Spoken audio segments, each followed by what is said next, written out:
En el año 312 se libró una gran batalla conocida como la batalla del puente Milvio. Ocurrió a las afueras de Roma, en el río Tíber. Las fuerzas del general Constantino el Grande, inspirado por una visión del símbolo de una cruz y un mensaje que le decía: con este signo vencerás, se impusieron sobre las fuerzas del general Magencio, dando como resultado que Constantino se convirtiera en el emperador absoluto de toda Roma.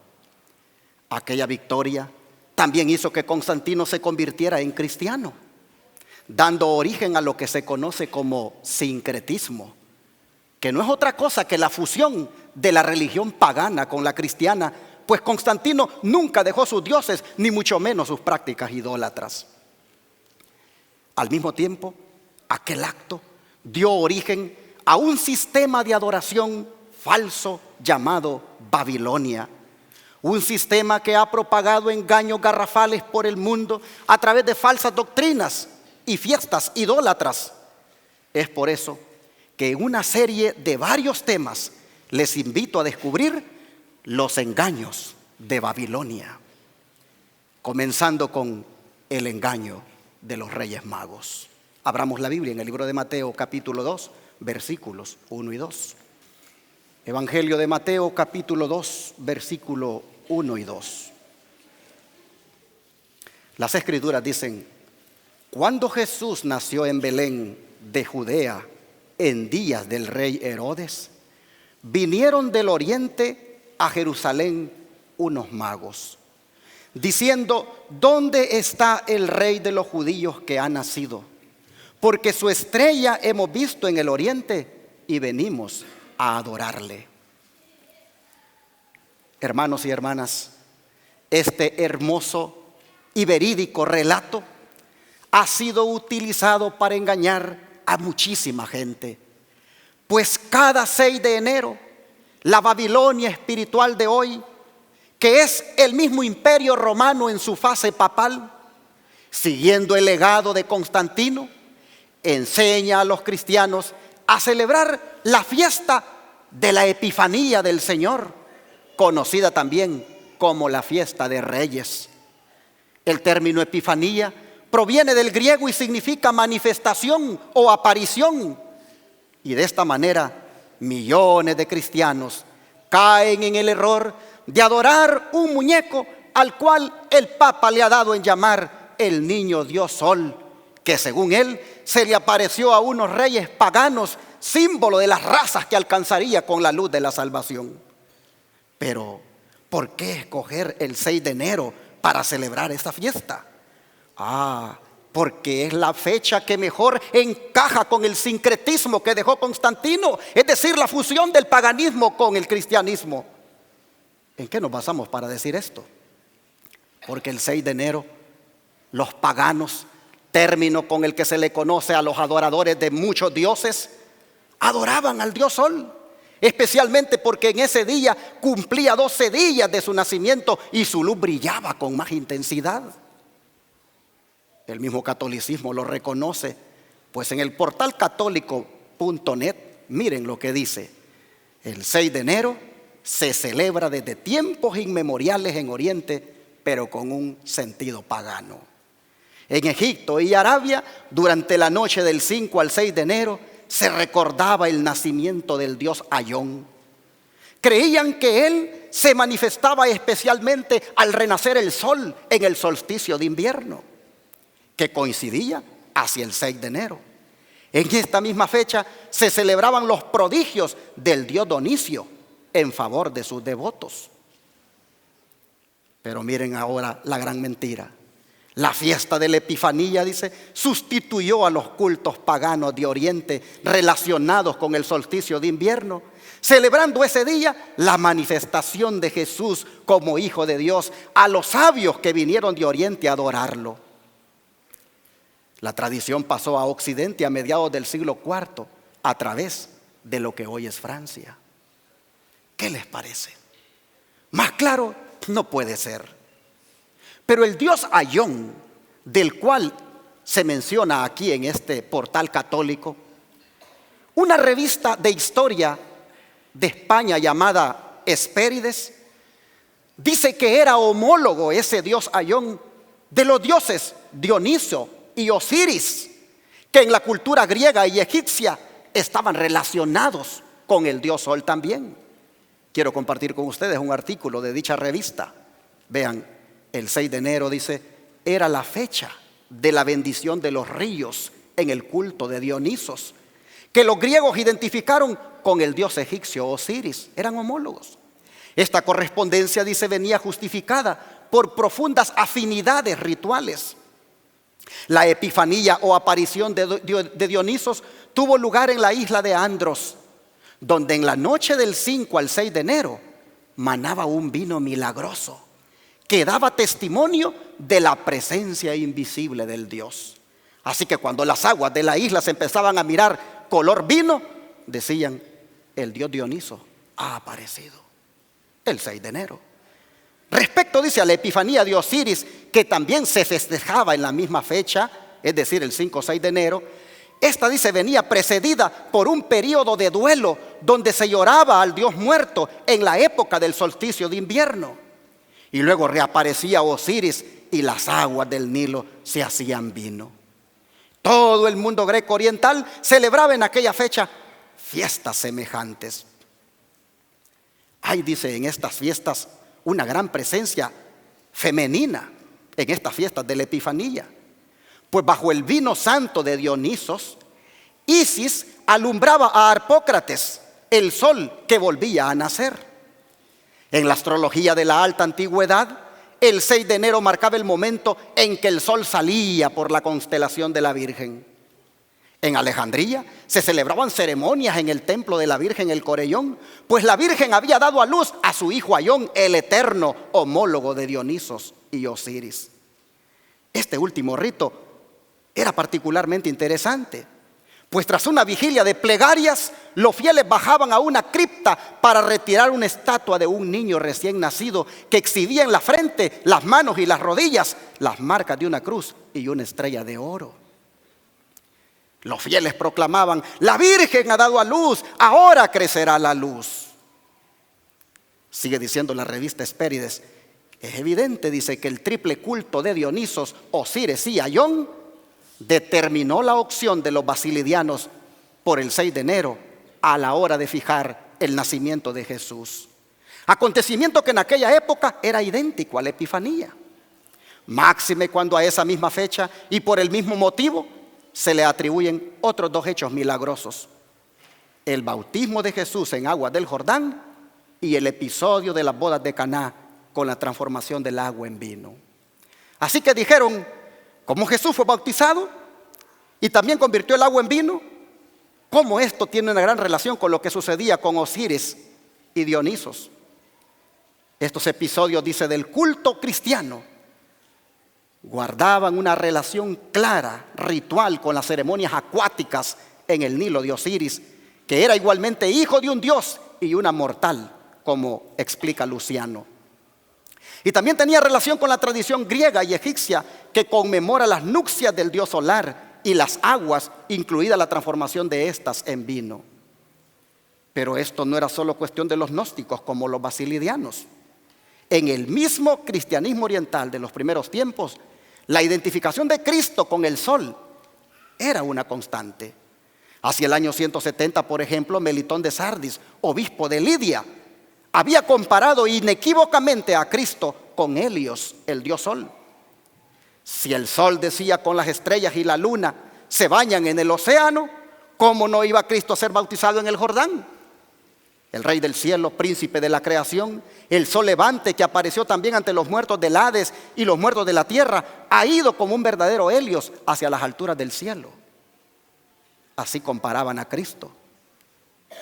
De manera que en el siglo IV, y empujado por la fuerza de esta memoria mítica, todo el oriente cristiano estaba celebrando el nacimiento de Jesús en el 6 de enero. Hasta que en el año 386 se decidió oficialmente que las dos grandes fiestas cristianas fueran la Pascua y la Epifanía. Un año antes, el Papa Ciricio, recién entronizado en la silla de Pedro, había calificado la fecha del 6 de enero como natalicia. Pero como sigue diciendo, hermanos, esta revista, esta fecha del 6 de enero la consideraban como un segundo nacimiento de Cristo en conmemoración de su bautismo.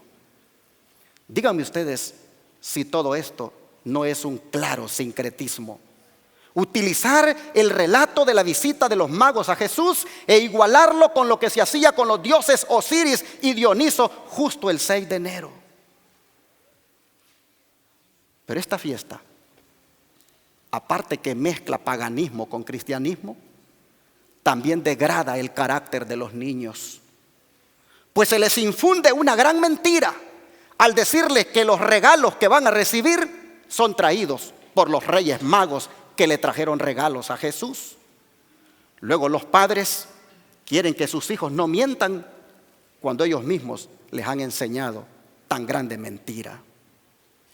Y no solamente eso, inculcarles desde pequeñitos la idolatría, al decirles que el muñeco que les sale en la rosca de Reyes es el niño Dios. Y que al que le salga, por lo tanto, lo debe vestir bien bonito y llevarlo a que se lo bendiga el sacerdote el 2 de febrero, que cuando se celebra en honor a la Virgen de Candelaria. Hermanos y hermanas, todos los que crean esta festividad, tristemente, están creyendo en la idolatría. Y todos los que participan de estas festividades están participando de la idolatría. Y todos los que inculcan a los niños estas creencias están inculcando en los niños la idolatría. Pero deben saber de que Dios rechaza la idolatría. Dios no tolera la idolatría. Y hay un mensaje de Dios en la palabra para que huyamos de la idolatría. Leamos en 1 Corintios capítulo 10, el verso 7. En 1 Corintios capítulo 10, verso 7, nosotros encontramos el mandato del Señor que dice: no seáis idólatras, como algunos de ellos. Según está escrito, se sentó el pueblo a comer y a beber y se levantó a jugar. Pablo aquí está haciendo referencia al día aquel cuando el pueblo de Israel le pidió a Aarón que le hiciera un Dios para adorarlo. Y cómo en ese día ofendieron tremendamente a Dios, tanto que murieron miles de ellos por idólatras. Es interesante que ese día que cayeron en la idolatría, dice que se sentaron a comer y a beber. Algo característico de las fiestas idólatras es que siempre van acompañadas de comida y bebida. Desde que comienza el Thanksgiving, desde que comienza el Día de Acción de Gracias, es una de comer y beber. Se fomenta la intemperancia, se le da rienda suelta al apetito. Hay algo característico en las fiestas idólatras cuando se estudian, que siempre también van cargadas hasta de orgías sexuales. Nosotros encontramos aquí que Dios dice: no sean idólatras. Y vemos en el verso 10, en el verso 14, que el Señor dice: amados míos, huyan de la idolatría.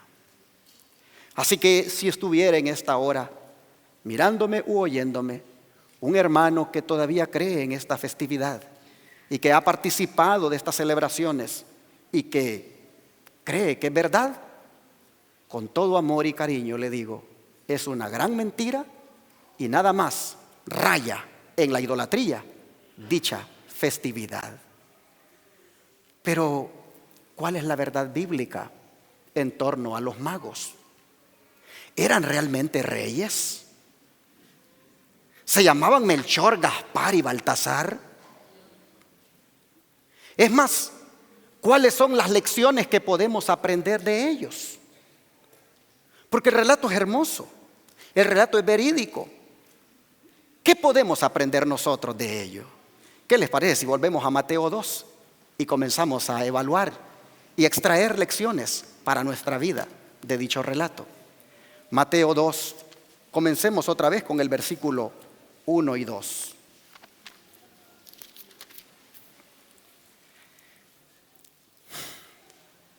El texto bíblico nos dice que cuando Jesús nació en Belén de Judea, en días del rey Herodes, vinieron del oriente a Jerusalén unos magos, diciendo: ¿dónde está el rey de los judíos que ha nacido? Porque su estrella hemos visto en el oriente y venimos a adorarle. Como ustedes pueden ver, de entrada, el relato bíblico no dice que eran reyes, ni mucho menos que eran tres, como tampoco nos da sus nombres. Solo se los identifica como magos. Pero el término magos viene del griego magoi, palabra que designaba a personas de alta alcurnia, es decir, gente educada, gente rica, gente influyente. De manera que estos magos eran filósofos, no eran idólatras. Dice que venían del oriente. El oriente para un judío equivalía a las tierras de Siria, a las tierras de Babilonia, Medo-Persia, es decir, la región de la Mesopotamia. Naciones que eran paganas porque adoraban a muchos dioses. Uno se pudiera preguntar cómo era posible que por allí hubiera gente interesada en el Dios verdadero. Nosotros podemos ver en este relato que sí la había, porque Dios tiene muchas rodillas que no se han arrodillado ante Baal.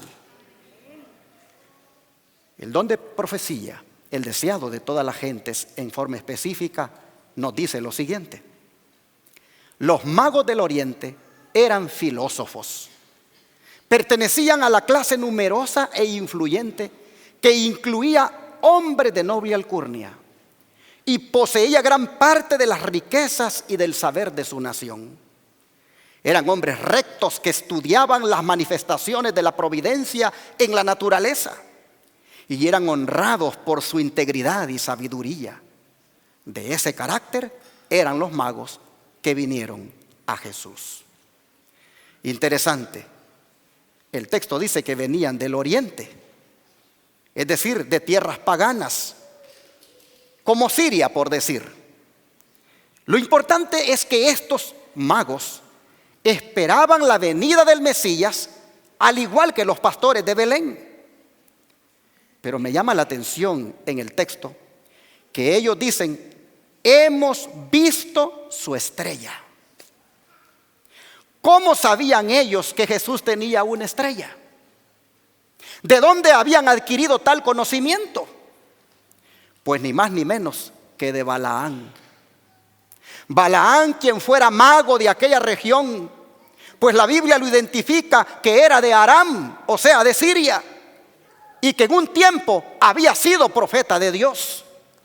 Él había dado una profecía concerniente a una estrella aplicada a Jesús en Números 24:17. Vamos allá.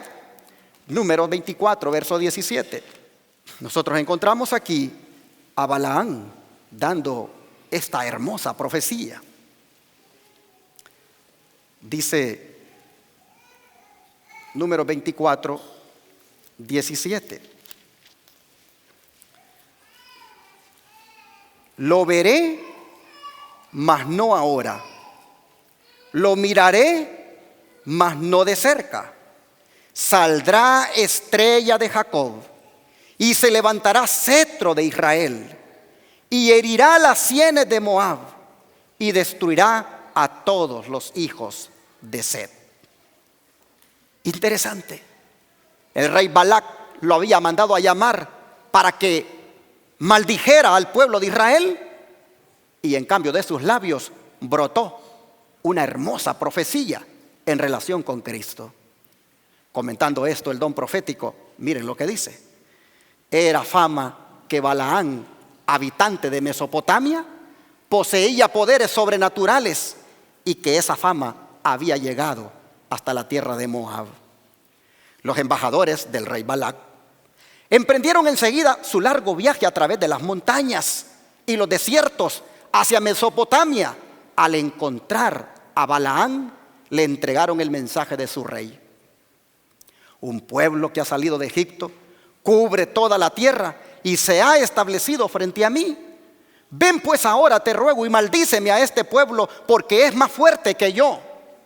Quizá yo pueda herirlo y echarlo de la tierra, pues yo sé que el que tú bendigas, bendito quedará, y el que tú maldigas, maldito quedará. Balaam, dice la sierva del Señor el Nahuay, había sido una vez hombre bueno y profeta de Dios, pero había apostatado y se había entregado a la avaricia. No obstante, aún profesaba servir fielmente al Altísimo. Balaam entonces profetizó que el rey de Israel sería más grande y más poderoso que Agag. Tal era el nombre que se daba a los reyes de los amalecitas, entonces nación poderosa. Pero Israel, si era fiel a Dios, subyugaría a todos sus enemigos. El rey de Israel era el Hijo de Dios. Su trono se había de establecer un día en la tierra y su poder se exaltaría sobre todos los reinos terrenales. Antes de volver a su pueblo, Balaam emitió una hermosísima y sublime profecía con respecto al Redentor del mundo y a la destrucción final de los enemigos de Dios. Él dijo: lo veo, mas no ahora. Lo contemplo, mas no de cerca.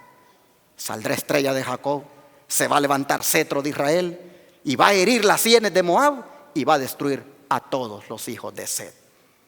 Así está escrito en Patriarcas y Profetas, desde la página 416 a la 426. Esta era la profecía que conocían los magos del relato de Mateo. Esta era la estrella que ellos habían estado esperando, y ahora el día había llegado, solo que no era una estrella como una constelación de estrellas fijas como nosotros podamos tener en mente, ni mucho menos era una nova como algunos han dicho. Era más bien una estrella de ángeles, pues así ha sido revelado. Vean ustedes, el don profético dice: los sabios habían estudiado las profecías y sabían que el tiempo para el advenimiento del Mesías había llegado. Si ustedes notan, estos sabios eran estudiosos de las profecías bíblicas. No estaban llegando a Jerusalén por un engaño. Estaban llegando porque, fundamentados en las profecías, sabían de lo que había ocurrido allí. Dice que ellos esperaban ansiosamente alguna señal de aquel gran evento, a fin de ser de los primeros en darle la bienvenida al niño rey y adorarlo. Estos sabios habían visto la luminosidad que rodeó la presencia de los mensajeros celestiales que anunciaron el advenimiento de Cristo a los pastores de Israel, y posteriormente detectaron la brillante estrella que apareció y se mantuvo en el firmamento. La apariencia y dimensión de esta brillante estrella, que los sabios no habían visto antes, atrajo su atención y la consideraron la señal esperada. Entonces el Espíritu de Dios los condujo en su búsqueda del visitante celestial a este mundo caído. Al desvanecerse la luz de los ángeles, apareció una estrella luminosa que permaneció en los cielos. No era una estrella fija, ni un planeta. Y el fenómeno excitó el mayor interés. Esa estrella era un distante grupo de resplandecientes ángeles. Pero los sabios lo ignoraban. Sin embargo, tenían la impresión de que la estrella era de especial importancia para ellos. Consultaron a los sacerdotes y filósofos, examinaron los rollos de los antiguos anales y se encontraron allí con la profecía ¿de quién? Con la profecía de Balaam. La profecía que decía: saldrá estrella de Jacob y se va a levantar cetro de Israel. Se preguntaron: ¿podría haber sido enviada esta extraña estrella como precursora del prometido? Los magos habían recibido la luz de la verdad enviada por el cielo. Ahora esa luz se derramaba sobre ellos en rayos más brillantes. Así que en sueños recibieron la indicación de ir en búsqueda del príncipe recién nacido.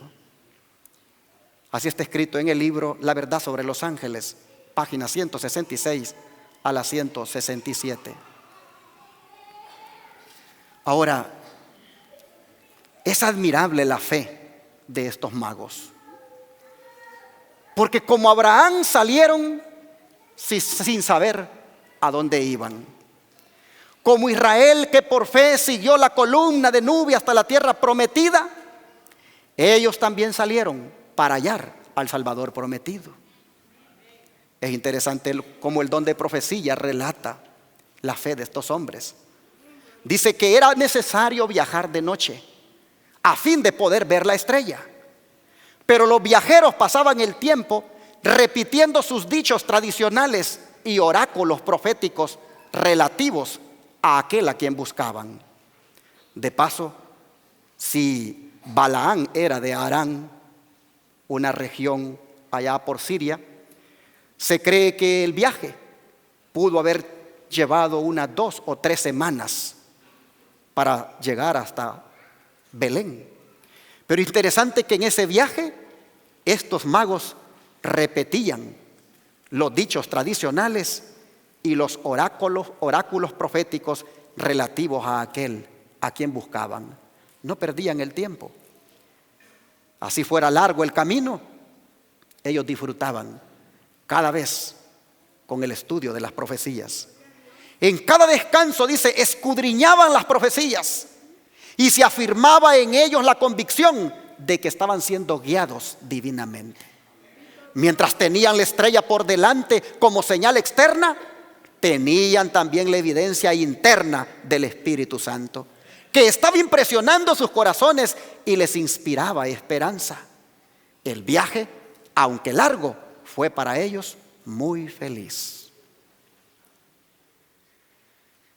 Pero el pueblo que debería estarle felizmente esperando al rey que había nacido, ¿cómo estaba? Mire lo que dice el don de profecía.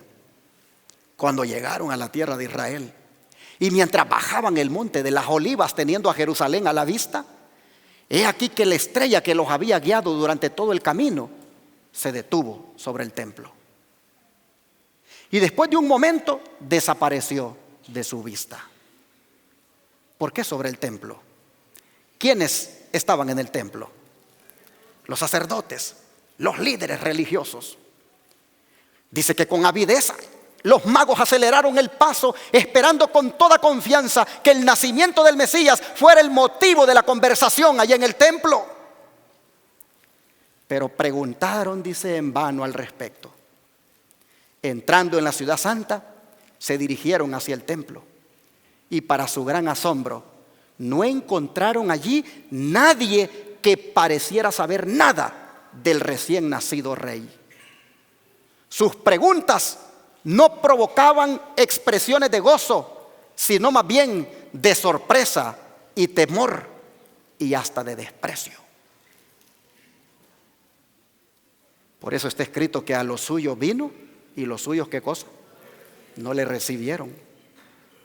Interesante que dice esta sierva del Señor, Elena White, que las preguntas de los magos provocaron sorpresa y temor. Y sí, pues vean lo que dice el verso 3. El verso 3 siempre de Mateo 2. Dice, oyendo esto, el rey Herodes se turbó y toda Jerusalén con él. ¿Hasta dónde llegó las preguntas de los magos en cuanto al rey que había nacido? Hasta el mismo palacio del rey Herodes. Yo bien podría decir las cosas en mis palabras, pero puedo quitarle la inspiración a lo inspirado, así que mejor lean conmigo. La noticia de la llegada de los magos cundió rápidamente por toda Jerusalén. Su extraña misión creó agitación entre el pueblo, agitación que penetró hasta en el palacio del rey Herodes. El astuto Idumeo, le llamaban así porque era descendiente de Edom, descendiente de Saúl. El astuto Idumeo quedó perturbado por la insinuación de que pudiera tener un rival. Ya llevaba como 35 años gobernando a Israel. Era un rey vasallo, era un rey títere de Roma, pero tenía temor de que hubiera un rival. Innumerables crímenes habían manchado el camino de este rey en su ascensión al trono. Por ser de sangre extranjera, era odiado por el pueblo sobre el cual reinaba.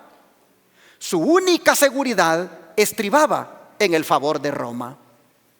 Pero este nuevo príncipe tenía un derecho superior, pues había nacido para el reino. Así que él sospechó que algún complot se estaba tramando en su contra. Él sospechó que la visita de estos magos y el rumor que se estaba llevando allí en el templo, sin duda era porque habían planes para derrocarlo. Por eso dice que toda Jerusalén se turbó con él, porque sabían las consecuencias políticas que eso acarrearía sobre la nación, el que un rey de los judíos estuviera naciendo. Bueno, dice el don profético, que Herodes tuvo miedo que los sacerdotes estuvieran maquinando con los extranjeros para excitar un tumulto popular que lo destronara.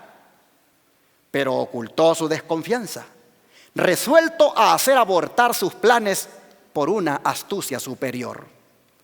Reunió a los príncipes de los sacerdotes y escribas, los interrogó acerca de lo que enseñaban los libros sagrados con respecto al lugar en que había de nacer el Mesías. Pues así dice el verso 4, miren ustedes.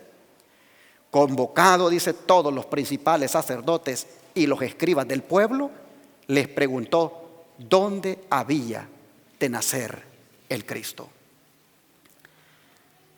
Nosotros solo miramos aquí que dice que les preguntó, pero esta expresión en el original, en el griego, es una expresión que indica que les indagaba, que les insistía en su pregunta y que al parecer los sacerdotes eludían darle la respuesta directa.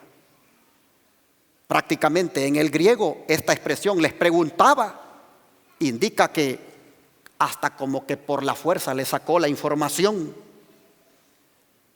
Si los sabios sabían, si los magos sabían las escrituras hebreas, el rey intuía que estos sacerdotes sabían más de lo que aparentaban.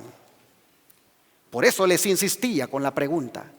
Y sí, sabían más de lo que aparentaban, porque para ese momento ya los pastores habían dado su informe.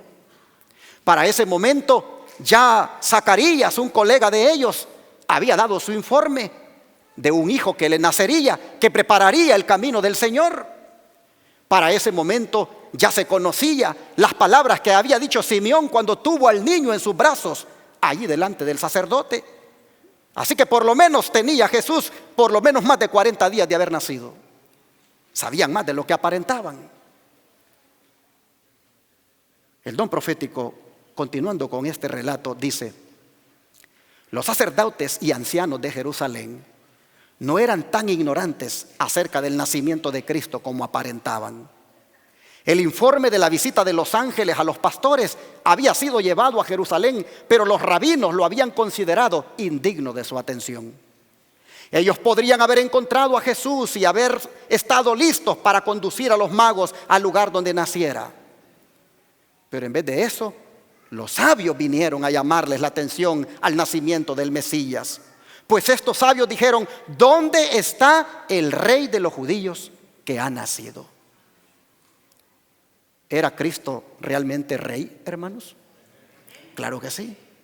¿Acaso no le dijo el ángel a María que el ser que traería en su vientre reinaría al pueblo de Israel? Ellos dijeron: su estrella hemos visto en el oriente y venimos a adorarle. Pero hermanos, los sacerdotes no toleraban que aquellos extranjeros supieran aquella verdad extraída de las profecías bíblicas. Pues vean ustedes, el orgullo y la envidia cerraron la puerta a la luz. Si los informes traídos por los pastores y los magos habían de ser aceptados, eso colocaba a los sacerdotes y rabinos en una posición poco envidiable, pues desmentía su pretensión de ser exponentes de la verdad de Dios. Esos sabios maestros no querían rebajarse a recibir instrucciones de aquellos a quienes ellos llamaban paganos. No podía ser, razonaban ellos, que Dios los hubiera pasado por alto a ellos para comunicarse con pastores ignorantes y gentiles incircuncisos. Así que resolvieron demostrar su desprecio por los informes que agitaban al rey Herodes y a toda Jerusalén. Y ni aún quisieron ir a Belén para ver si esas cosas eran así. Apenas 11 kilómetros habían de Jerusalén a Belén. Y no quisieron ni siquiera recorrer 11 kilómetros para ir a ver a su rey. En cambio, aquí tenemos gentiles, aquí tenemos magos que habían recorrido más de 650 kilómetros, que habían viajado 2 o 3 semanas porque querían ver al rey de los judíos. Interesante. Los que deberían de haberlo recibido ni siquiera quisieron ir allí al sur, 11 kilómetros abajo de la capital. Más bien, dice, indujeron al pueblo a considerar el interés en Jesús como una excitación fanática. Y así, de esa manera, empezaron a rechazar a Cristo los sacerdotes y rabinos. Y desde entonces, dice, su orgullo y terquedad fueron en aumento hasta transformarse en un odio arraigado contra el Salvador. Interesante que dice que mientras Dios estaba abriendo la puerta a los gentiles, los dirigentes judíos se la estaban cerrando ellos mismos. Herodes no soporta de que un rey haya nacido, de manera que exige que le digan dónde nació el rey que hablaban los magos. Y vean el relato. La investigación de el que usurpara el trono, hecha a petición de unos extranjeros, había herido el orgullo de los maestros judíos. La indiferencia con que se refirieron a los rollos de la profecía airó al celoso tirano, o sea, Herodes. Pensó él que ellos estaban tratando de ocultarle su conocimiento del asunto. Así que, con una autoridad que no se atrevían a despreciar, les ordenó que escudriñaran atentamente y le declararan el lugar donde había de nacer el rey que esperaban. Así que ustedes esperan un rey, ha nacido, y eso implica que yo no seré más su rey. Eso es lo que estaba implícito en todo aquello. De manera que ellos vinieron y le dijeron, ante la presión del rey, le dijeron: sí, en Belén de Judea está escrito por el profeta: tú, Belén, de tierra de Judá, no eres muy pequeña entre los príncipes de Judá, porque de ti saldrá un guiador que apacentará a mi pueblo Israel. Así lo dicen los versículos 5 y 6. Herodes está lleno de ira, pero se contiene. Se contiene y hace una propuesta insólita a los magos. Digo insólita porque lo que propone es realmente sorprendente. Versos 7 y 8.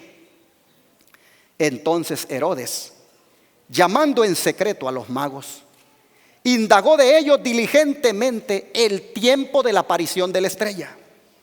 Y enviándolos a Belén, dijo: vayan allá, averigüen con diligencia acerca del niño, y cuando lo hallen, háganmelo saber para que yo también vaya y lo adore. Mentiroso, matarlo quería. Bueno, el don profético sigue diciendo: Herodes invitó entonces a los magos a entrevistarse privadamente con él. Dentro de su corazón rugía una tempestad de ira y temor, pero conservaba un exterior sereno y recibió cortésmente a los extranjeros. Indagó acerca del tiempo en que les había aparecido la estrella y simuló saludar con gozo la indicación del nacimiento de Cristo. Le dijo a sus visitantes: vayan para allá, pregunten con diligencia por el niño y después que lo hallen, háganmelo saber para que yo también vaya y lo adore. Y así diciendo, los despidió para que fueran a Belén. Pero sigamos leyendo el relato, hermanos, versículos 9 y 10 de Mateo 2.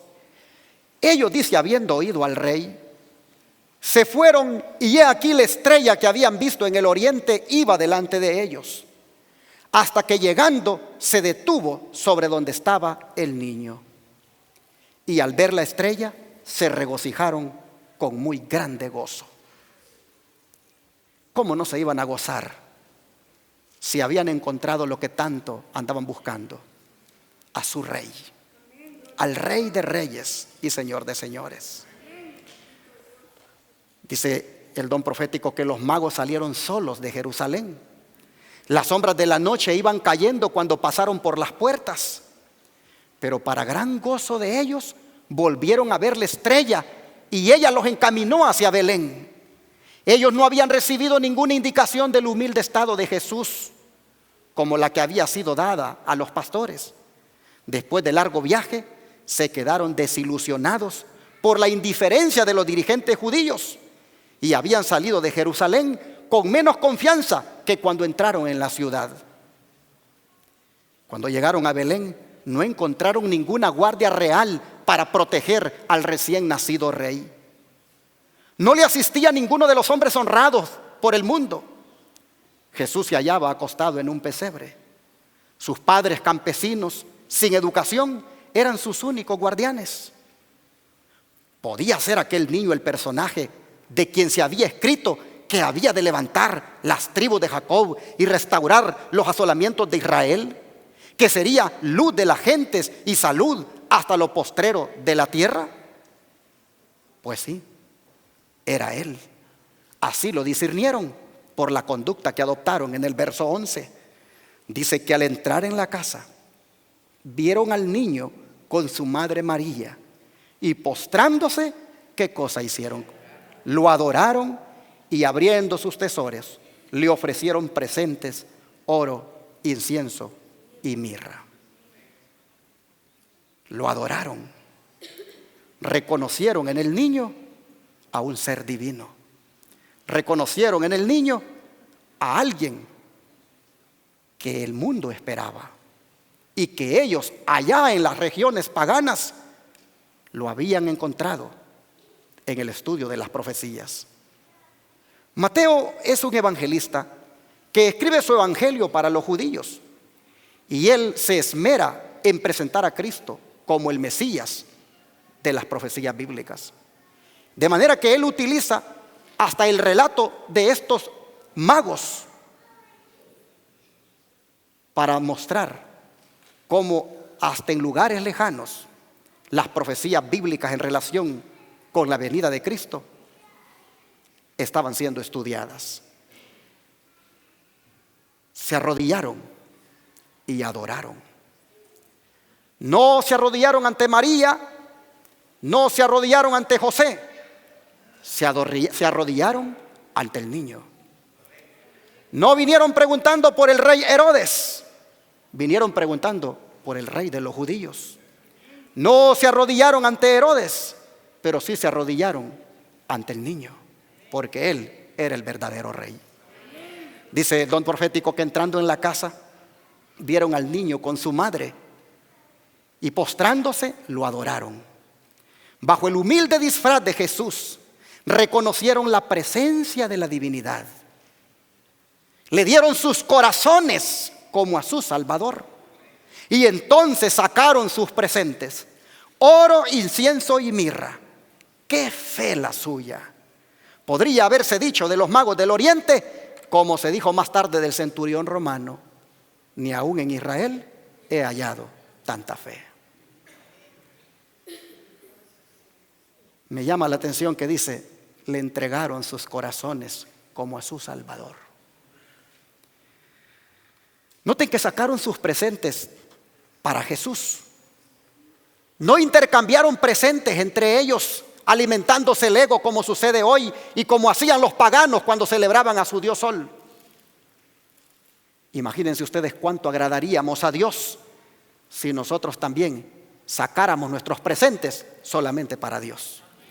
Imagínense ustedes cuánto agradaríamos al Señor y cuánto beneficiaríamos su obra si sacáramos los presentes hoy en día, en vez de gratificarnos para nosotros mismos, hacerlo para el Dios del cielo. Por eso la hermana White decía, cuando cumplo años y para estas fiestas de Navidad, no me den regalos a menos que yo los use para entregárselos a mi Dios. Porque en los cumpleaños, el que debería llevarse el honor, el agasajado, no es el cumpleañero, es el Dios que le ha dado la vida. Y por lo tanto los regalos deberían de ser para Dios. Se llena el cumpleañero de regalos y el Dios que le dio la vida. En estas fiestas se reparten regalos entre todas las personas porque supuestamente están conmemorando el acto cuando los magos también le trajeron regalos a Jesús. Pero a Jesús no le dan nada. Con costos le dan el diezmo y la ofrenda. Y muchos ni eso le dan. ¿Cuánto, hermano, debemos aprender de los magos? Hay quienes que dicen, yo solo le di mi corazón a Jesús porque es todo lo que Él quiere. Aprenda de los magos. Le dieron el corazón a Jesús, pero también le dieron sus tesoros. El egoísmo nos hace a veces pensar de que el Señor solo le importa el corazón. Hermanos, cuando le damos el corazón, ahí le damos todo. Interesante que el relato nos dice, para ir terminando, en los versículos 12 y 13, lo siguiente. Siendo avisados por revelación en sueños que no volvieran a Herodes, regresaron a su tierra por otro camino. Y después que partieron ellos, un ángel del Señor apareció en sueños a José y le dijo, levántate y toma al niño y a su madre y huye a Egipto y permanece allá hasta que yo te diga, porque acontecerá que Herodes buscará al niño para matarlo. Por eso decimos que aquí Jesús ya tenía por lo menos más de 40 días de haber nacido, porque ellos no se volvieron a meter a Jerusalén para ir a dedicarlo, a presentarlo. Ese acto había ocurrido antes, sino que salieron huyendo para Egipto porque Herodes lo quería matar. Bueno, mire lo que dice el don profético. Los magos no habían comprendido el designio de Herodes hacia Jesús. Cuando el objeto de su viaje fue logrado, se prepararon para volver a Jerusalén y se proponían darle cuenta de su éxito. Pero en un sueño recibieron una orden divina de no comunicarse más con él. Evitando pasar por Jerusalén, emprendieron el viaje de regreso a su país por otro camino. Igualmente José recibió advertencia de huir a Egipto con María y el niño. Pues el ángel dijo, estate allá hasta que yo te lo diga, porque ha de acontecer que Herodes buscará al niño para matarlo. José obedeció sin dilación, emprendiendo el viaje de noche para mayor seguridad. Dije hace un momento que fue insólito lo que el rey Herodes propuso, porque él creyó que estos reyes o estos magos regresarían para darle el informe. No previó que podrían irse por otro camino.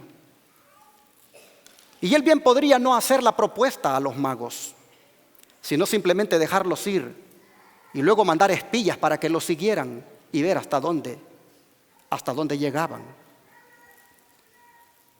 Pero nosotros vemos que Dios estaba al control. Y en todo lo que este rey Herodes propuso, nosotros vemos que en todo eso Dios estaba al control. ¿Para qué sirvieron los regalos? ¿Para qué sirvieron los presentes que los magos entregaron a Cristo? El don profético nos dice, Satanás estaba resuelto a privarle al mundo de la luz divina. y empleó su mayor astucia para destruir al Salvador. Pero aquel que nunca dormita ni duerme, velaba sobre su amado Hijo. Aquel que había hecho descender maná del cielo para Israel y había alimentado a Elías en tiempo de hambre, proveyó en una tierra pagana un refugio para María y el niño Jesús. Y mediante los regalos de los magos de un país pagano, el Señor suministró los medios para el viaje a Egipto y para la estadía en aquella tierra extraña. Para eso sirvieron los regalos. Los magos, sigue diciendo el don profético, habían estado entre los primeros en darle la bienvenida al Redentor. Su presente fue el primero depositado a sus pies. Y mediante este presente, qué privilegio de servir tuvieron. Dios se deleita en honrar la ofrenda del corazón que ama, dándole la mayor eficacia en su servicio. Si hemos dado nuestro corazón a Jesús, también debemos traerle nuestros donativos. Nuestro oro y plata y nuestras posesiones terrenales más preciosas, nuestros dones mentales y espirituales más elevados, serán dedicados libremente a aquel que nos amó y se dio a sí mismo por nosotros. Hace unos momentos dije que los magos le dieron sus corazones a Jesús y luego le dieron sus tesoros. Yo pregunto, ¿le has dado tú tu corazón a Jesús? ¿Le hemos dado nosotros nuestro corazón a Jesús y lo hemos recibido como nuestro Salvador? ¿Pero qué de los tesoros?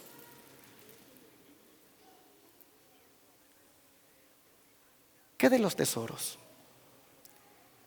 ¿Qué cuando se trata de su obra, de tu rey que nació? ¿Qué cuando se trata de su obra? ¿También sacas tus tesoros para él?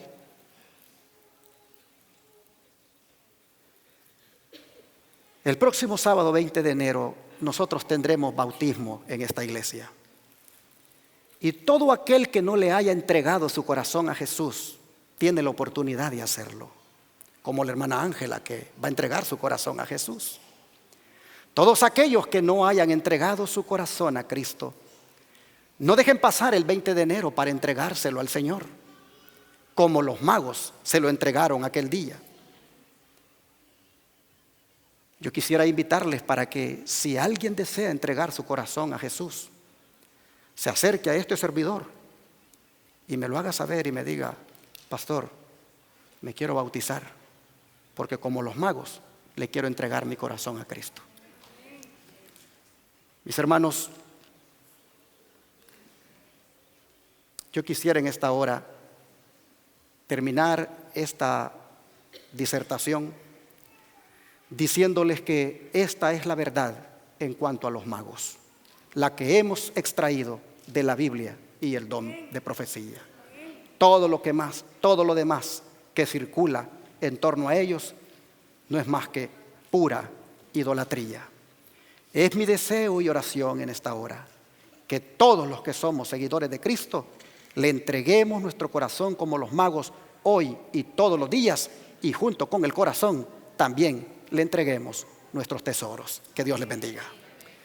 Oh Padre Santo, los magos peregrinaron tan grande distancia porque querían adorarte. Hoy tristemente no tienes ese mismo espíritu en muchos que hoy no están limitados por la distancia y sin embargo no buscan adorarte, sabiendo que hay servicio de adoración para ti en diferentes días, no solo el sábado. No hacen el esfuerzo, Señor, de buscarte para adorarte como aquellos magos lo hicieron. Pero esta mañana tú nos has amonestado y nos has enseñado la verdad en cuanto a ellos. Hombres de fe, hombres de sacrificio, hombres de adoración, hombres que se dejaban guiar por tu Santo Espíritu. Señor, te ruego para que nosotros esta palabra no quede nada más como un relato, como un hecho histórico que registra tu palabra, sino que realmente sea este relato una amonestación y una exhortación para nosotros. Ayúdanos, Señor, para que como aquellos magos te demos también nuestro corazón y aún los tesoros que son tuyos. Gracias por tu palabra. Gracias por habernos sacado de la idolatría en la que estábamos antes y disfrutar ahora de la luz de la verdad. Gracias en el nombre de Jesús. Amén.